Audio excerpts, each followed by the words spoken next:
about Making Tax Digital?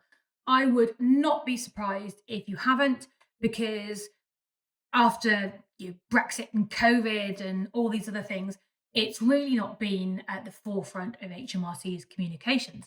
Um, but don't kind of be lulled into a false sense of security. Making Tax Digital is one of the biggest changes to the way that we file taxes in an entire generation, longer, in fact. Forever, it seems like. I've been in accountancy for about 18 years now. We've been able to really kind of file things as we like: paper, online, writing to the local tax office. And over the years, we've seen things kind of slowly change. And Making Tax Digital is, I think, going to be the apex of this change. Let's rewind a few years, and everyone used to submit their VAT returns on paper. Those of you who are a little older like me may well remember that. And then HMRC had an option of, and it was only optional at that point, of being able to file your VAT return online. Great. Gave you an extra few days to pay the bill. You could do it by direct debit. Everything was a lot easier, but you still could file by paper if you really wanted to.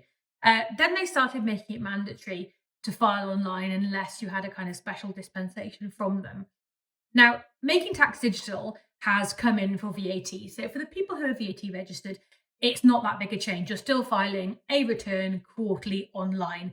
The only difference is that you can't do it directly on the HMRC website anymore. You have to use a piece of third-party software or an accountant. But let's be honest, if you're doing VAT returns, it's quite likely that you're already using a piece of software already anyway. Now, this is where there's a bit of a kicker here, because Making Tax Digital isn't just going to be for VAT registered businesses. It's been kicked down the road a bit. It's been delayed a little bit.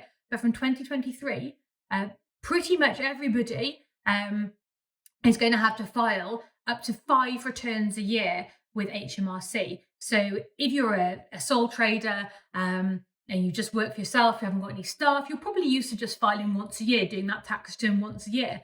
From 2023 onwards, you're going to have to file quarterly plus a kind of roundup return at the end of the year. That's a lot of work.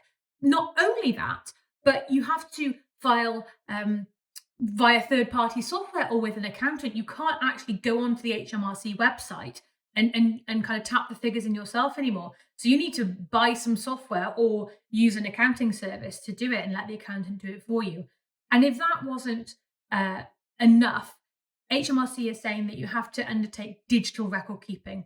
So no more writing invoice books out, no more manual kind of asking for payment in a manual way. You have to record that somewhere electronically.